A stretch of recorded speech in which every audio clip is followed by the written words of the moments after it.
And we have this phony presidential election. The only thing that's interesting about it is, how confused Joe Biden will be. I'm sure they drug him when he does sound good. I'm sure he's drugged or hypnotized or something. Right.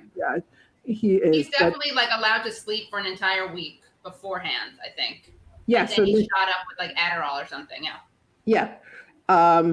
But look at what he does. What did he say? He bragged to a group of rich fundraisers saying nothing will fundamentally change when I'm president. But Trump is such a train wreck that it's easy to point to him and say we have to get rid of him. He must be gone. But what would we get instead? Someone who's already said he's not going to change much. He's, might not have crazy tweets or use racist language, but would he undo Trump's tax cuts?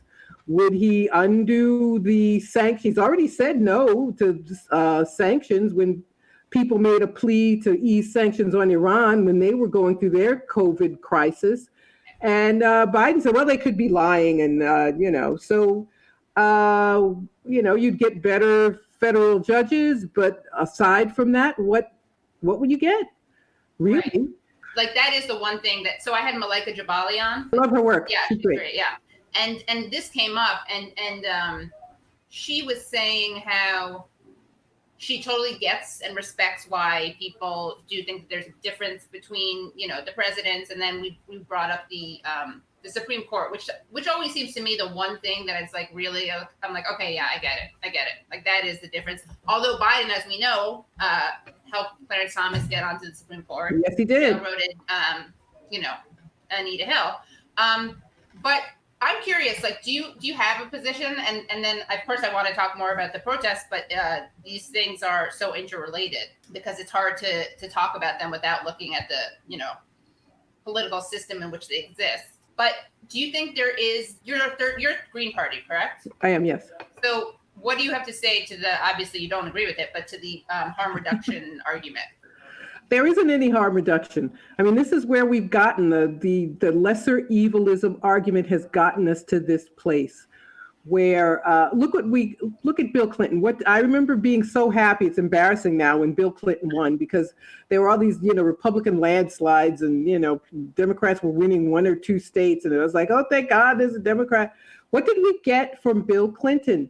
We got welfare so-called reform, which undid New Deal program, 60 years of a right to seek public assistance, which threw millions of people further into poverty. We got media consolidation. There were hundreds of media. Now there's 6, basically. Anything you read or look at is owned by one of 6 companies.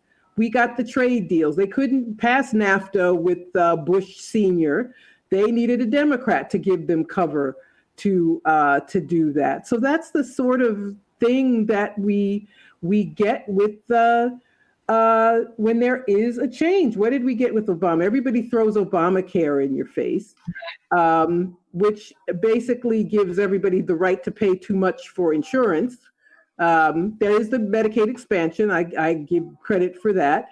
But George W. Bush killed 1 million people in Iraq. Obama destroyed Libya, tried to destroy Syria, made Bush's supposedly temporary tax cuts for the rich, made them permanent. What is it? I remember quite clearly that first debate he had with Mitt Romney. And he starts out saying, well, I'm sure Governor Romney will agree with me. We know we have to cut Social Security. What do we have Democrats for? Right. They live off the reputation of the past. And we have a far-right party and a center-right party. That's what we have in this country.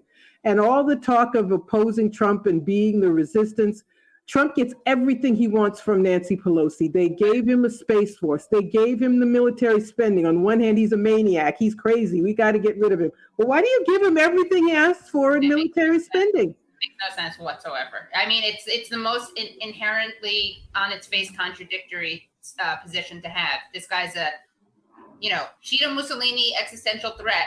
And then I feel like if you make this point, you're called like a Trump apologist, but you're not a fan of Trump. Like no one doubts that. No. But it's when people, it's like it helps Trump when you let the Dems off the hook for stamping, signing, sealing, and delivering his military budget.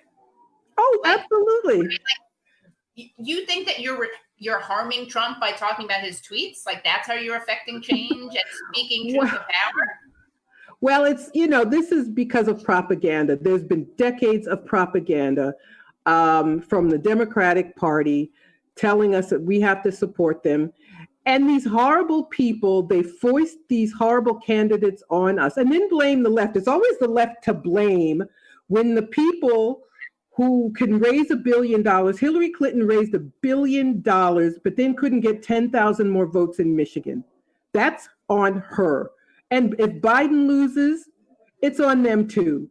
And so these same people who 4 years ago assured us that there's no way Trump could win, now they've told us Biden is more electable.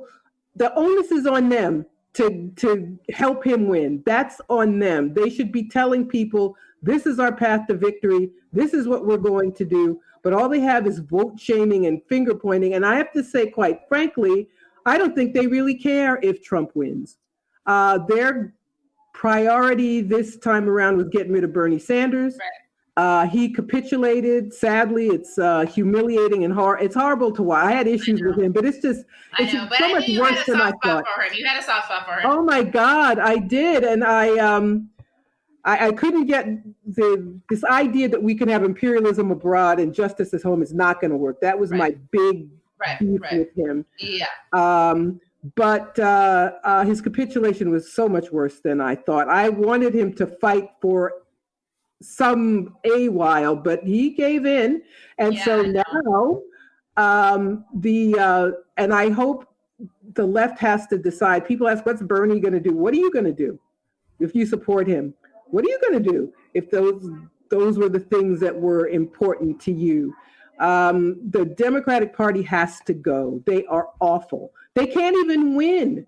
They cannot even win. Right. They lost 900 seats. All the propaganda. You remember when during the primaries, if Bernie gets a nomination, we'll lose seats across the country. They lost 900 seats when Obama was president.